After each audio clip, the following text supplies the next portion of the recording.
Hello and welcome guys and welcome to this session. तो आओ हम लोग अब MCQs डिस्कस करते हैं आपके paper number 3 law and ethics के। और भाई MCQs 6 सितंबर को जो एग्जाम होने वाला है उसके लिए तो बहुत ज़्यादा इंपॉर्टेंट है, क्योंकि उसमें सिर्फ MCQs ही आएंगे। तो MCQs को कैसे अटेम्प्ट करना है, क्योंकि डिस्क्रिप्टिव टाइप क्वेश्चंस अब एलिमिनेट हो गए हैं।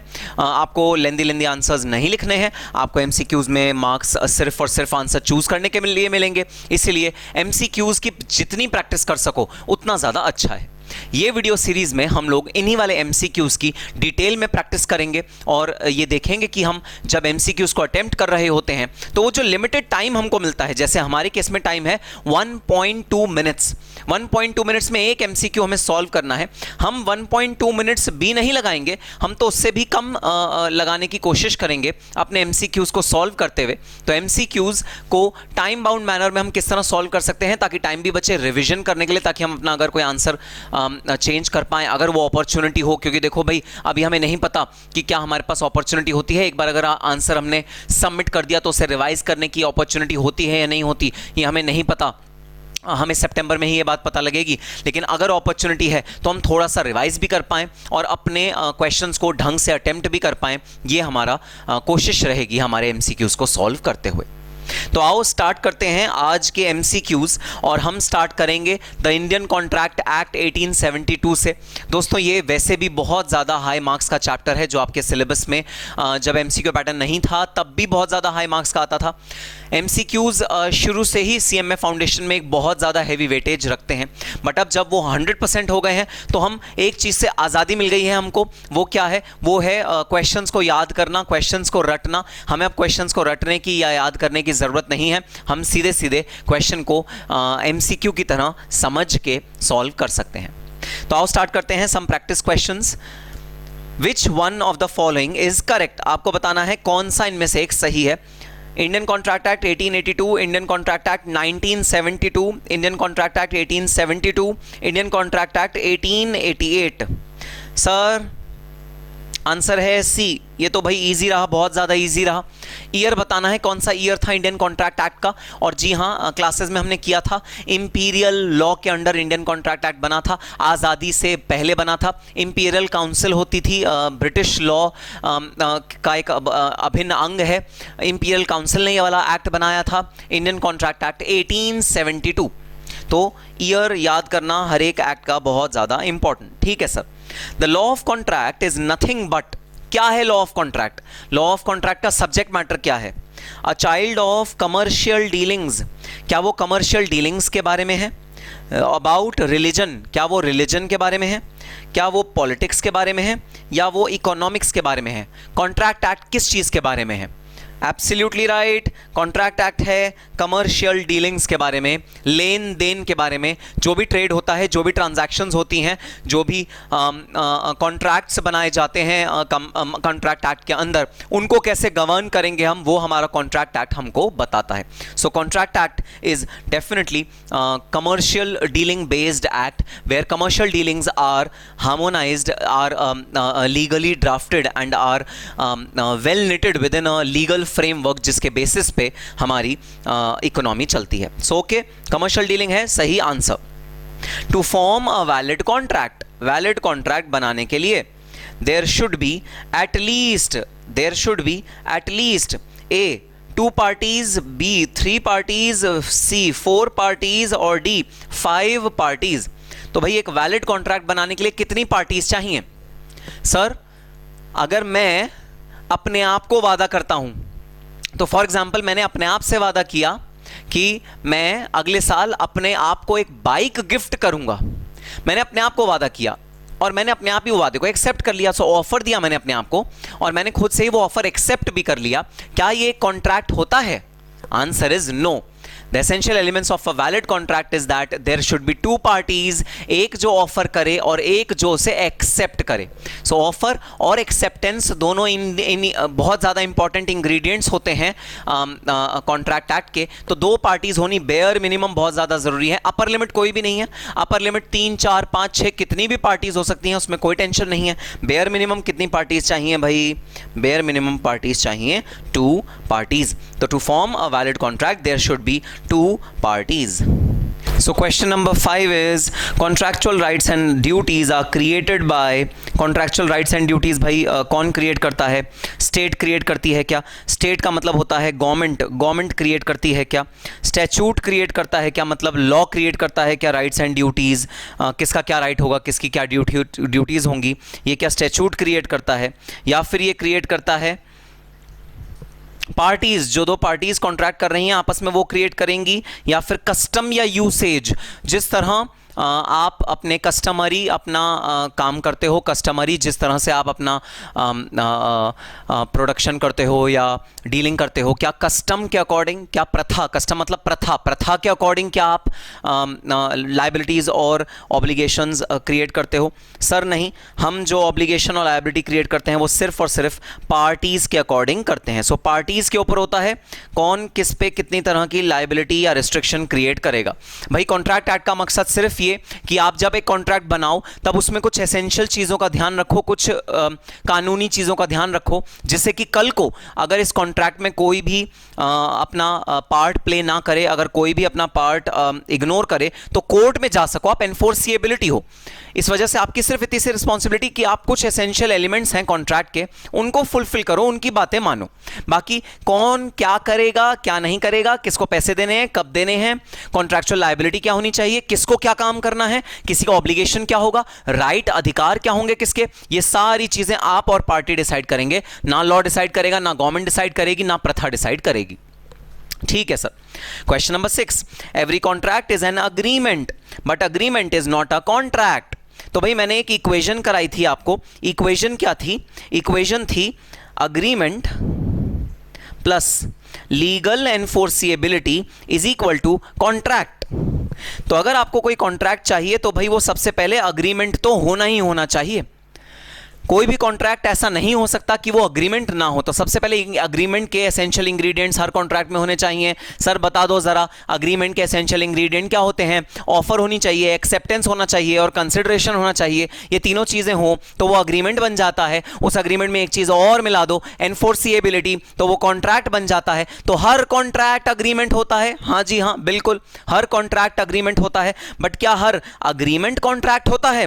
नहीं सर, हर अग्रीमेंट कॉन्ट्रैक्ट नहीं होता, लेकिन हर कॉन्ट्रैक्ट अग्रीमेंट होता ही होता है।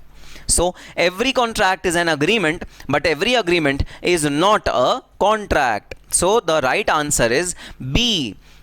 Correct. Okay. Now comes question number 7.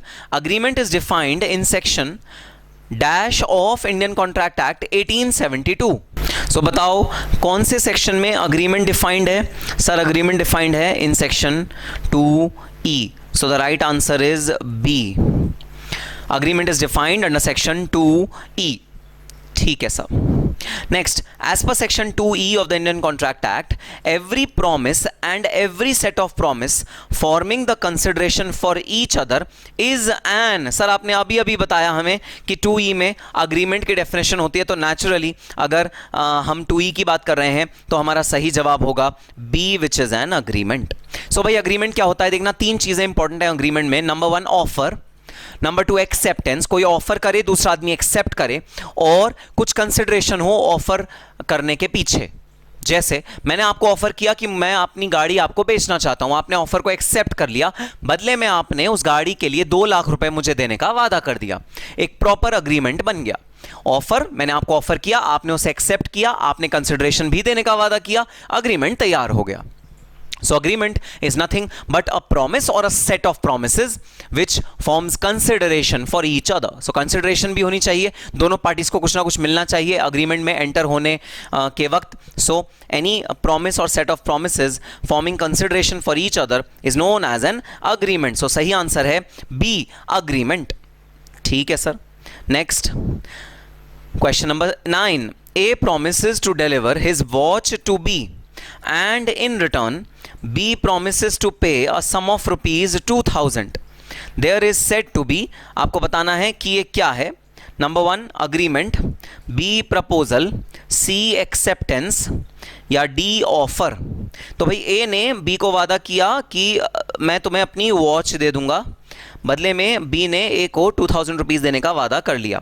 तो सर इससे क्या बना भाई, इससे बना एक वैलिड अग्रीमेंट, क्योंकि ऑफर है, एक्सेप्टेंस है, कंसिडरेशन है, तीनों चीज़ें मिल गई, तो वो क्या बन गया, वो बन गया एक अग्रीमेंट। तो इसका सही जवाब क्या होगा भाई, इसका सही जवाब होगा ए, विच इज अग्रीमेंट।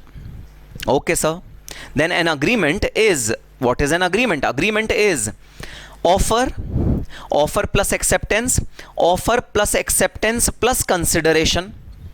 सो आपको बताना है अग्रीमेंट क्या होता है। It is an offer plus acceptance, offer plus acceptance plus consideration. Yes sir, so an agreement is offer plus acceptance plus consideration. So जब ऑफर है और उसका एक्सेप्टेंस है और एक्सेप्टेंस के लिए कोई कंसिडरेशन दिया गया है, that is known as an agreement. ठीक है sir. Now what is a contract? अब देखते हैं कि कॉन्ट्रैक्ट क्या होता है। A promise to do something और एब्सटेन फ्रॉम डूइंग समथिंग। एक प्रॉमिस कि या तो आप कुछ काम करोगे या वो काम नहीं करोगे। A promise to do something और abstain to do something. B, a communication of intention, सिर्फ आपने अपनी इच्छा जाहिर करी कि मैं कुछ करना चाहता हूं या I want to abstain from doing something. C, a set of promises, promises का एक सेट। D, an agreement enforceable in law. तो भाई सही आंसर है डी। कॉन्ट्रैक्ट में दो चीजें होनी चाहिए, एक तो वो प्रॉपर अग्रीमेंट होना चाहिए, मतलब ऑफर एक्सेप्टेंस कंसिडरेशन होना चाहिए, तो वो एक अग्रीमेंट बन जाता है। और अग्रीमेंट में जैसे ही आप एनफोर्सिएबिलिटी ऐड कर देते हो वैसे वो एक कॉन्ट्रैक्ट बन जाता है। So contract is an agreement enforceable by law. एक ऐसा अग्रीमेंट जो लॉ से एनफोर्सिएबल है, that is known as a contract. So answer is D. Question number 12th, contract is defined as an agreement enforceable by law. भाई हमने पढ़ा है agreement जो एनफोर्सिएबल होगा by law, that is known as a contract. Vide section, now which section does it deal with? Wide section dash of the Indian Contract Act, EFGH sir, right answer is H. 2H is the section which deals with the definition of contract. So मैंने आपको पहले भी बताया भाई सारे के सारे sections contract act के याद करने की जरूरत नहीं है, लेकिन कुछ की सेक्शंस डेफिनेटली आपको याद होने चाहिए। डेफिनेशंस में जो की सेक्शंस हैं वो है अग्रीमेंट, कॉन्ट्रैक्ट, ये दो की सेक्शंस हैं जो डेफिनेटली आपको याद होने चाहिए। Okay sir. Next, which of the following is false? आपको बताना है कौन सा इनमें से फॉल्स है। An offer to be valid must, valid offer की बात है, ऑफर कब वैलिड होता है आपको ये बताना है। Contain a term the non compliance of which would amount to acceptance. So एक ऐसा उसमें टर्म होना चाहिए जो ऑटोमेटिकली अगर आपने उस टर्म को नहीं फुलफिल किया तो मान लिया जाएगा कि आपने एक्सेप्ट कर लिया। तो अगर आप चुप रहे किसी ऑफर के अगेंस्ट तो हम एज्यूम कर लेंगे कि आपने एक्सेप्ट कर लिया। B, intend to create legal relationship. तो भाई एक ऑफर में इंटेंड होना चाहिए, वैलिड ऑफर में लीगल रिलेशनशिप क्रिएट करने का। Have certain and unambiguous terms, offer के जो टर्म्स हैं सर्टन होने चाहिए। मतलब ऐसा नहीं कि या तो तुम गाड़ी खरीद लेना या तुम स्कूटर खरीद लेना, ये अनएम्बिगुअस नहीं है, ये एम्बिगुअस है, ये अनसर्टन है। तो ये एक वैलिड ऑफर नहीं है। वैलिड ऑफर होने के लिए अनएम्बिगुअस होना चाहिए। तो सर ये तो सही लग रहा है। सर ये भी ठीक लग रहा है, क्योंकि एक वैलिड अग्रीमेंट तभी बनता है, एक वैलिड ऑफर तभी माना जाता है जब वो लीगली एनफोर्स करने का आपका उसमें मकसद हो। क्योंकि लीगली एक ऑफर हम तभी एक्सेप्ट करते हैं जब उसमें इंटेंशन हो पार्टीज की कि वो इस ऑफर को लीगली एनफोर्स करना चाहती हैं। B, communicated to the person to whom it is made. Sir communication तो बहुत ज़्यादा प्रॉपर होता है ऑफर के केस में, जो ऑफरी है उसके पास कम्युनिकेशन पहुंचना चाहिए। तो बचा कौन सा ऑप्शन जो कि हमें गलत लग रहा है भाई? First, contains a term non compliance of which will amount to acceptance. ऐसा कुछ भी नहीं हो सकता कि आप कोई भी एक्टिविटी या non activity of a particular person को एक उसकी एक्सेप्टेंस मान लो। भाई एक्सेप्टेंस जो होनी चाहिए वो इन एज मेनी वर्ड्स होनी चाहिए, ओपनली होनी चाहिए, एक्सप्रेस होनी चाहिए। So it should contain the terms, it should not contain the terms non compliance of which would tantamount to acceptance. तो इसका सही आंसर है ए। Then question number 14, over a cup of coffee in a restaurant, X invites Y to dinner at his house on Sunday. Y hires a taxi, reaches X house at the appointed time, but X fails to perform his promise. Can Y recover any damages from X? तो भाई x ने चाय पे बुलाया Y को, Y पहुंच गया x के घर पे, एक्स ने चाय नहीं पिलाई, वाई कह रहा है मेरे टैक्सी के पैसे लगे हैं, लाओ मेरे टैक्सी के पैसे वापस करो। क्या वाई रिकवर कर सकता है डैमेजेस एक्स से? सर आंसर इज नहीं, वाई रिकवर नहीं कर सकता। क्यों नहीं कर सकता भाई? क्योंकि इंटेंशन लीगल रिलेशनशिप क्रिएट करने की नहीं थी, इंटेंशन थी सोशल रिलेशनशिप क्रिएट करने की। अब इंटेंशन अगर थी सोशल रिलेशनशिप क्लियर करने की, सोशल रिलेशनशिप क्रिएट करने की, लीगली एनफोर्सेबल नहीं होते ऐसे कॉन्ट्रैक्ट, तो वाई रिकवर नहीं कर पाएगा डैमेजेस एक्स से। ठीक है सर हमने तो बाकी सारे वो पढ़े भी नहीं ऑप्शन, अरे पढ़ने की जरूरत ही नहीं है, हमें तो बिल्कुल क्लियर है आंसर कि जहां इंटेंशन लीगल रिलेशनशिप क्रिएट करने का नहीं होता वहां पर पार्टीज एनफोर्स नहीं कर सकती कॉन्ट्रैक्ट को in court of law. Parties को मजबूरन जबरन अपने राइट्स और ऑब्लिगेशंस छोड़ने पड़ेंगे, कोर्ट ऑफ लॉ उनकी मदद नहीं कर पाएगी। ये कौन सा टाइप का अग्रीमेंट था भाई? ये था सोशल अग्रीमेंट, और सोशल एग्रीमेंट एनफोर्सेबल नहीं होते by law. Which one of the following is best statement about Indian Contract Act? आपको बताना इंडियन कॉन्ट्रैक्ट एक्ट के बारे में नीचे से कौन सी स्टेटमेंट सही है। It is an exhaustive code containing entire law of contract। अच्छा भाई, ये एक एग्जॉस्टिव कोड है जिसमें कॉन्ट्रैक्ट के बारे में सारी चीजें हैं। Okay, next, it is an act to amend certain parts of law relating to contracts. तो कॉन्ट्रैक्ट के जो लॉ है, रिलेटेड लॉ है, उसके अमेंडमेंट को लाने के लिए ये एक्ट लाया गया था। It is an act to define certain parts of law relating to contracts contains only general principles of contract। भाई इसके अंदर general principles of contract की बात करी गई है और कुछ parts of the contract की ही बात करी गई है। It is not exhaustive code containing entire law of contract, being an act to define and amend a certain part of law relating to the contract। तो भाई ये एग्जॉस्टिव कोड तो नहीं है, लेकिन इसका जो पर्पस था वो ये था कि वो किसी एक्ट को जो कॉन्ट्रैक्ट से रिलेटेड लॉ है कंट्री में उसको अमेंड करना चाहता था। तो भाई the correct answer is C, it is an act to define certain parts of the law relating to contracts and contains only general principle of contract. So भाई जो कॉन्ट्रैक्ट एक्ट है उसमें सारी चीजें कॉन्ट्रैक्ट को लेकर नहीं लिखी गई हैं, कुछ चीजें, कुछ स्पेसिफिक चीजें कॉन्ट्रैक्ट को लेकर लिखी गई हैं, और वो कुछ चीजों के अलावा हमारा ये contract general principles of contract को बताता है, जनरल बात करता है, स्पेसिफिक कॉन्ट्रैक्ट की बात नहीं करता, किसी स्पेसिफिक टाइप के contract, for example to obtain raw material, ऐसे स्पेसिफिक कॉन्ट्रैक्ट की बात नहीं करता, जनरल कॉन्ट्रैक्ट लॉ की बात करता है। तो नेक्स्ट क्वेश्चन है illustration number 16। Which of the following is a contract? आपको बताना है इनमें से कौन सा एक कॉन्ट्रैक्ट है। A engages B for a certain work and promises to pay such remuneration as shall be fixed. B does the work।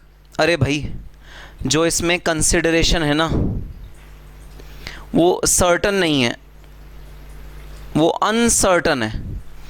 यहां आ गया प्रॉब्लम मेरे लिए। कंसिडरेशन जब वेल डिफाइंड नहीं होती, जब अनसर्टन होती है, तो मेरे लिए एक बहुत बड़ी है problem. Next, A and B promise to marry each other. A और बी आपस में मैरी करने का प्लान करते हैं। A takes a seat in a public vehicle. A invites B to a card party, B accepts the invitation. तो भाई ये तो है एक सोशल अग्रीमेंट, ये पक्का कॉन्ट्रैक्ट नहीं है क्योंकि लीगल एनफोर्सिएबिलिटी इस केस में नहीं है। सर मैरिज का अगर दोनों अग्री करते हैं, अगेन ये भी हो गया एक सोशल अग्रीमेंट और लीगली एनफोर्सेबल नहीं है। हमारे पास ऑप्शन बचा ए और सी। सर ए के अंदर consideration is not valid, it's not a good consideration, तो ए भी कॉन्ट्रैक्ट नहीं बना। अल्टीमेट बचा C, A takes a seat in a public vehicle. बता देना ये किस टाइप का कॉन्ट्रैक्ट है? सर इस कॉन्ट्रैक्ट को बोलते हैं इम्प्लाइड कॉन्ट्रैक्ट। इंप्लाइड ऑफर हुआ, इसमें इंप्लाइड एक्सेप्टेंस हो गया। जब बस स्टॉप पे आके रुकी तब उसने इंप्लाइडली आपको ऑफर दे दिया कि आपको क्या इस जगह जाना है, अगर जाना है तो चढ़ जाओ। आप जैसे ही चढ़े आपने वो ऑफर एक्सेप्ट कर लिया, ऐसे बोलते हैं इंप्लाइड एक्सेप्टेंस, और ये बन गया एक implied contract. So a valid contract is C, A takes a seat in the public vehicle. For binding contract both the parties to the contract must. तो अगर एक दूसरे पार्टीज को एक दूसरे को बाइंड करना है कॉन्ट्रैक्ट में तो उन्हें क्या करना पड़ेगा? Agree upon the same thing in the same sense, put the offer and counter offer, stipulate their individual offer, agree with each other. तो भाई सबसे पहले मैं बात करना चाहता हूं ऑफर एंड काउंटर ऑफर। तो आपको पता है जब ऑफर और काउंटर ऑफर कोई आदमी करता है तो दोनों ही खारिज माने जाते हैं, क्योंकि ऑफर का जो रिप्लाई है वो होना चाहिए एक्सेप्टेंस, काउंटर ऑफर नहीं। तो अगर मैंने आपको बोला कि भाई मुझे ये गाड़ी अपनी बेच दो 2 लाख रुपए की, आपने मुझको कहा अच्छा सर आप ये गाड़ी मुझसे खरीद लो 1 लाख रुपए की, ये तो हो गया ऑफर और काउंटर ऑफर, ये एक्सेप्टेंस नहीं माना जाएगा। तो ये एक वैलिड अग्रीमेंट नहीं बना, ये एक वैलिड कॉन्ट्रैक्ट नहीं बना। लेकिन अगर सपोज मैं एक वर्ड लिख रहा हूं यहां पर, जरा मुझे याद करके बताना क्या होता है। क्रॉस ऑफर, और क्रॉस ऑफर और काउंटर ऑफर में क्या फर्क है ये भी मुझे आपसे जानना है। तो सर क्रॉस ऑफर होता है जब मैंने आपको व्हाट्सएप पे मैसेज किया कि I want to buy your bike worth ₹1 lakh, 1 lakh rupees की मैं आपकी बाइक खरीदना चाहता हूं, मैंने आपको व्हाट्सएप किया, आपने व्हाट्सएप देखा नहीं, आपने मुझे कॉल उठाया और मुझसे कॉल पे बात करी और मुझसे कहा भाई मेरी बाइक खरीद ले 1 लाख रुपए की। इसे बोलते हैं क्रॉस ऑफर। जब एक पार्टी बिना ये जाने कि दूसरी पार्टी ने मेरे को ऑफर दिया है, अपना ऑफर भी दे दे जो कि बिल्कुल एग्जैक्टली सेम हो दूसरे पार्टी के ऑफर के, this is known as cross offer. और काउंटर ऑफर क्या होता है, जब जानने के बाद आपने जिस पार्टी ने आपको ऑफर दिया उसको एक दूसरा ऑफर दे दिया, that is known as counter offer. तो भाई काउंटर ऑफर और क्रॉस ऑफर दोनों ही वैलिड ऑफर नहीं माने जाते, दोनों ही अग्रीमेंट नहीं बनाएंगे। अग्रीमेंट बनाने के लिए एक ऑफर का एक्सेप्ट होना जरूरी है। सो Question number 17, for a binding contract both parties must agree upon the same thing in the same sense is the right answer. Stipulate their individual order, individual order अपने आपको अपना individual order देना है। भाई सिर्फ order देना is not sufficient to form a valid contract. Agree with each other, एक दूसरे की बात से agree कर जाना नहीं भाई, agreement नहीं चाहिए, acceptance चाहिए। अग्री करना सफिशिएंट नहीं है, एक्सेप्ट भी करना है कि हाँ मैं इस वाले अग्रीमेंट तुम्हारे ऑफर को एक्सेप्ट करता हूं। So the right answer is A. Now let's come on to question number 18, which one of the following has the correct sequence. आपको बताना है कौन सा वाला सीक्वेंस सही है इन सब सीक्वेंस में से। Offer, acceptance, consideration, offer, offer, acceptance, consideration, contract, contract, acceptance, consideration, offer, offer, consideration, acceptance, contract. तो भाई सबसे पहले आता है ऑफर, उसके बाद आता है ऑफर का एक्सेप्टेंस, फिर आता है कंसिडरेशन, और अगर ये तीनों चीजें फुलफिल हो गई तो फिर आता है कॉन्ट्रैक्ट। तो हमारा ये बना सीक्वेंस OACC। अच्छा सर, तो OACC तो है भाई बी पार्ट में। तो 18th का करेक्ट आंसर क्या है? 18th का करेक्ट आंसर है बी। अब आ जाओ चलते हैं क्वेश्चन नंबर 19 पे। Goods displayed in a shop window with a price label. तो गुड है एक जो शॉप विंडो पे लगा हुआ है और उसका प्राइस उस शॉप विंडो पे नजर आ रहा है। ठीक है सर, बात समझ में आ गई। विल अमाउंट टू, ये क्या है? जब गुड डिस्प्ले हो रहा है शॉप विंडो पे तो ये क्या चीज है? An offer, acceptance of offer, invitation to offer या काउंटर ऑफर। भाई ये होता है invitation to offer. Part number C is the right answer of question number 19।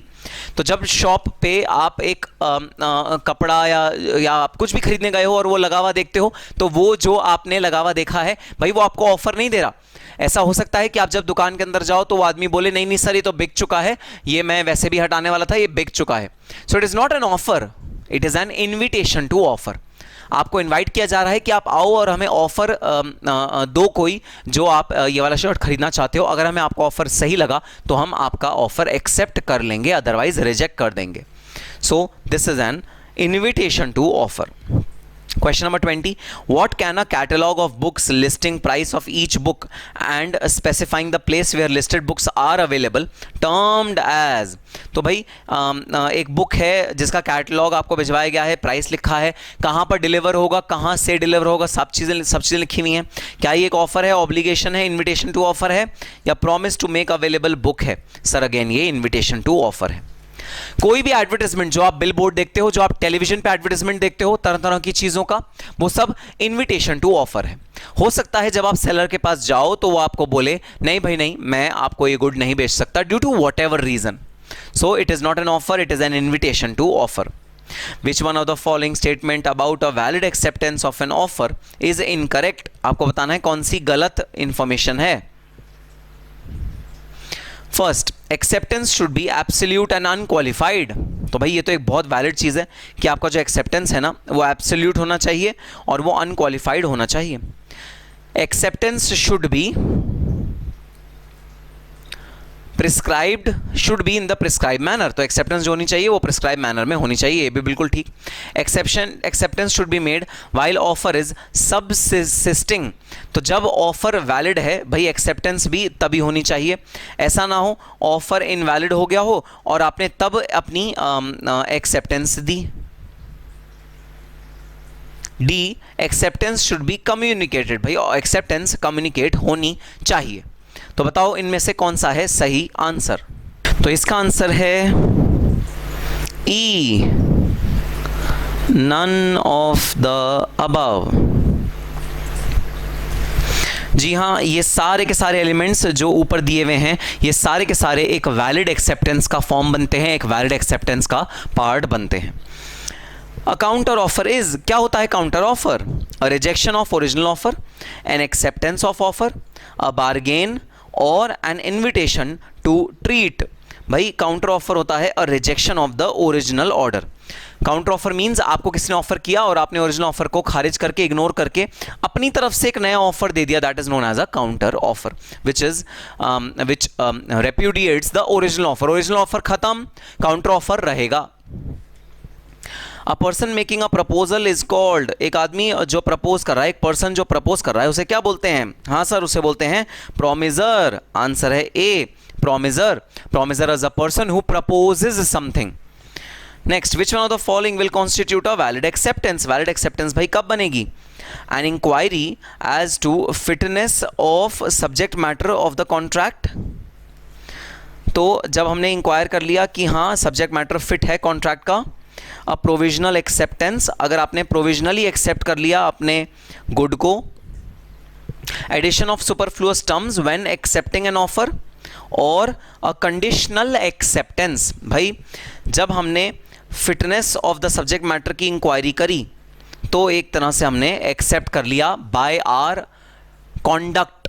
हमने अपने कॉन्डक्ट से वो दूसरा वाला बंदे का ऑफर एक्सेप्ट कर लिया। फॉर एग्जाम्पल, आपको एक बंदे ने ऑफर किया कि you want to purchase this home. आपने रिप्लाई में बोला कि this home is suitable for being made as a office. ये ऑफिस बनाने के लिए सूटेबल है ना? दूसरे बंदे ने कहा हाँ ये सूटेबल है।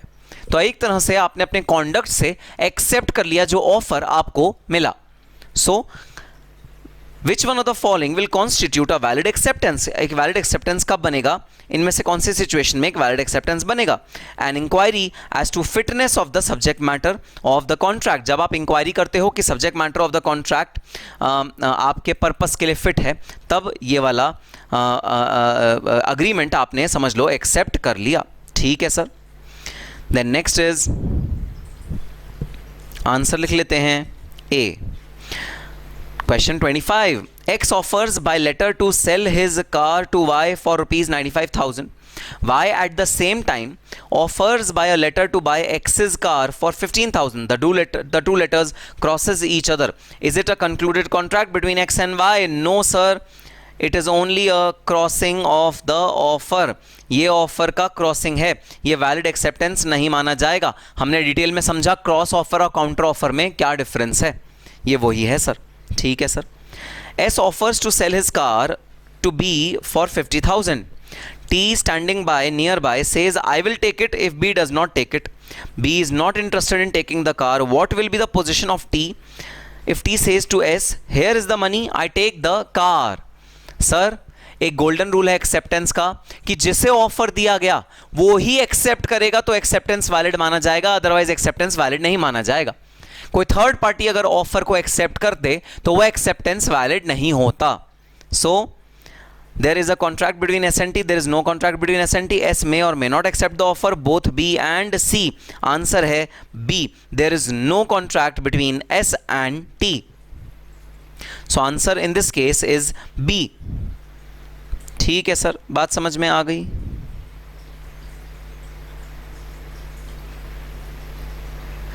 Next, which one of the following statement is true? आपको बताना है इनमें से कौन सी स्टेटमेंट ट्रू है। Offer and acceptance are revocable, तो ऑफर और एक्सेप्टेंस रिवोकेबल होते हैं। हाँ सर ये तो होते हैं, offer and acceptance are irrevocable, वो इररिवोकेबल होते हैं। An offer can be revoked but acceptance can not, एक रिवोक हो सकता है एक नहीं हो सकता। An offer can not be revoked but acceptance can be revoked, तो सर सी और डी तो बिल्कुल गलत है, बी भी गलत है, हमारा आंसर है A, offer and acceptance are revocable, दोनों ऑफर और एक्सेप्टेंस रिवोकेबल होते हैं। हाँ कुछ कंडीशंस मीट करनी पड़ती हैं। Question number 28, P advertises in a daily newspaper that he will give prize of rupees 1000 to the first person to swim the English Channel and back during the month of August। तो P advertisement देता है newspaper में भाई कि जो भी English channel को cross करके वापस आ जाएगा P उसको 1000 रुपये देगा। F who has read the advertisement sets off from Dover on 1st August and reaches the coast of France on 2nd August. On that day, a further advertisement appears in the same newspaper stating that the offer of prize has been withdrawn. On 3rd August, F completes and returns swim to England. Can F recover the prize? क्या F recover कर सकता है price? और sir situation ये है कि F के price recover करने से पहले ही सेकेंड एडवर्टाइजमेंट के थ्रू ये ऑफर विड्रॉ कर लिया गया था। A, yes, as the second advertisement is ineffective so far as F is concerned. B, no, as the offer was revocated. C, F can only claim for damages. None of the above. Sir, the answer is A. A क्यों भाई? क्योंकि भाई जब F और पहले वाले offer को पढ़ के सुन के अपने काम पे लग गया था तो एक तरह से F ने पुराना वाला ऑफर एक्सेप्ट कर लिया था। अब P पीछे नहीं हट सकता, अब P नया एडवर्टाइजमेंट देके अपनी बात से मुकर नहीं सकता। अब तो अगर F ने इंग्लिश चैनल को पार कर लिया तो F is eligible for the prize which P has to give to him. So एक ऑफर भाई तभी तक ऑफर रहता है जब तक वो दूसरा पर्सन एक्सेप्ट ना कर ले। The moment other person accepts the offer, offer becomes irrevocable, फिर वो रिवोक नहीं हो सकता। रिवोकेशन तभी हो सकता है जब दूसरा बंदा एक्सेप्ट ना करे ऑफर को। हमने एक एग्जाम्पल भी देखा था, उस एग्जाम्पल में क्या हुआ था भाई, ए ने बी को एक चिट्ठी भेजी कि मैं तुम्हारा घर खरीदना चाहता हूं। बी के पास चिट्ठी मिली, बी ने अपने मन ही मन में सोचा कि क्या मैं ये घर बेचूं या ना बेचूं। बी ने एक चिट्ठी लिखी वापस एक और बोल दिया कि I accept your offer. B ने चिट्ठी लिख दी। The moment B writes the acceptance letter, A loses the right to revoke the offer. A के पास अब राइट नहीं है सर, बट चिट्ठी तो ए को मिली नहीं, तो क्या हो गया? बी ने चिट्ठी लिख तो दी ना। अगर बी ने चिट्ठी लिख दी तो भाई फिर रिवोकेशन नहीं कर सकता ए। So the answer is yes, as the second advertisement is ineffective so far as F is concerned. Next, the communication of acceptance through telephone is regarded as complete when, तो भाई एक्सेप्टेंस जो telephone से करी जाती है वो कब complete मानी जाती है? कब मैं मानूंगा कि मेरी एक्सेप्टेंस कंप्लीट हो गई? Acceptance is spoken on phone, आपने फोन में बोल दिया हाँ मैं एक्सेप्ट कर रहा हूँ। Acceptance come to the knowledge of the party proposing. Acceptance is put in course of transmission, accept आपने एक्सेप्टेंस ट्रांसमिशन के मोड में डाल दी। Acceptance has done whatever is required to be done by him. Sir, the answer is acceptance has come to the knowledge of the party proposing. तो आपने phone उठाया और phone उठा के आपने बोल दिया कि हाँ मैं एक्सेप्ट करता हूँ। फ़ोन में डिस्टर्बेंस थी, दूसरे पार्टी को सुनाई नहीं दिया, क्या वैलिड एक्सेप्टेंस मानी जाएगी या इनवैलिड एक्सेप्टेंस मानी जाएगी? सर इनवैलिड एक्सेप्टेंस है ये। ऐसा नहीं हो सकता कि अगर दूसरी पार्टी को सुनाई ना दे तो आप बोलो कि हाँ मेरी एक्सेप्टेंस हो गई। So the answer is B, the correct answer is B. And आओ इस सेशन का लास्ट क्वेश्चन देखते हैं। An auctioneer advertised in a newspaper that a sale of office furniture would be held at Delhi. तो एक auctioneer था, उसने newspaper में खूब एडवर्टाइजमेंट किया कि दिल्ली में भाई ऑफिस फर्नीचर सेल होगा। A broker of Bombay reached Delhi on the appointed date, but the auctioneer withdrew all furniture from auction sale. Auction sale के दौरान जो फर्नीचर सेल होना था ऑक्शनियर ने वो विड्रॉ कर लिया। Will he? So the broker sues him for loss of time and expenses. Broker ने बोला भाई मैं तो आया था तुम्हारे प्लेस पे जहाँ पर तुम बेचने वाले थे, बॉम्बे आया था मैं तो दिल्ली से, मेरे एयर टिकट का खर्चा लगा, अब तुमने अपना ऑक्शन कैंसिल कर दिया है तो गलत बात है। भाई कोई गलत बात नहीं है। Auction is not an offer, auction is just an invitation to offer. तो ऑफरी जब मर्जी चाहे रिवोक कर सकता है, मना कर सकता है। भाई इनविटेशन टू ऑफर था, मैं आपका कोई जिम्मेदार नहीं हूं, आपकी लायबिलिटी का कोई जिम्मेदार नहीं हूं, आपके डैमेजेस का कोई जिम्मेदार नहीं हूं। So A, yes he will succeed the offer, क्या वो ऑफर सक्सीड करेगा। B, no he will not succeed the offer, can't say none of the above. Answer है B, no he won't succeed the offer, वो offer succeed नहीं करेगा। ठीक है sir. तो आज के सेशन में हमने ये फर्स्ट 30 क्वेश्चंस अपने सॉल्व करे एमसीक्यूज के, और हम हर सेशन में इसी तरह कुछ कुछ क्वेश्चन सॉल्व करेंगे। भाई मैं जानबूझ के सेशन को एकदम ब्रीफ रखूंगा, छोटा रखूंगा, ताकि आप बहुत ज़्यादा देर तक कहीं आप वीडियो देखते देखते सो ना जाओ। तो सेशन एकदम ब्रीफ रखेंगे। अगर आपको ये एमसीक्यू कंपाइलेशन चाहिए, इसका लिंक है डिस्क्रिप्शन बॉक्स में, जाओ और एमसीक्यू कंपाइलेशन देखो और उसे करो। जितने ज़्यादा एमसीक्यू प्रैक्टिस करोगे उतना ज़्यादा आपका बेनिफिट होने वाला है, क्योंकि अब डिस्क्रिप्टिव टाइप लंबे लंबे क्वेश्चन याद करने की जरूरत नहीं, छुटकारा मिल गया भाई आपको बहुत ज्यादा लेंदी आंसर्स लिखने से। जितने ज्यादा एमसीक्यू मिल सकते हैं, जहां से भी मिल सकते हैं, सबको उठाओ और सबको रिवाइज करना शुरू कर दो। मुझे जहां से भी एमसीक्यू मिले मैंने सारे के सारे उठाए और एमसीक्यू कंपाइलेशन में डाल दिए, और आई थिंक ये मोर देन सफिशिएंट है आपके एग्जामिनेशन पॉइंट ऑफ व्यू से। तो आप बस इन्हें करके चले जाओ, कम से कम 3 या 4 बारी इनको ब्रश थ्रू करके चले जाना, it will be more than enough. और हम मिलेंगे अपने अगले पार्ट में एमसीक्यूज के एक अलग सेट ऑफ एमसीक्यूज डिस्कस करने के लिए। Till that time, all the very best and happy studying.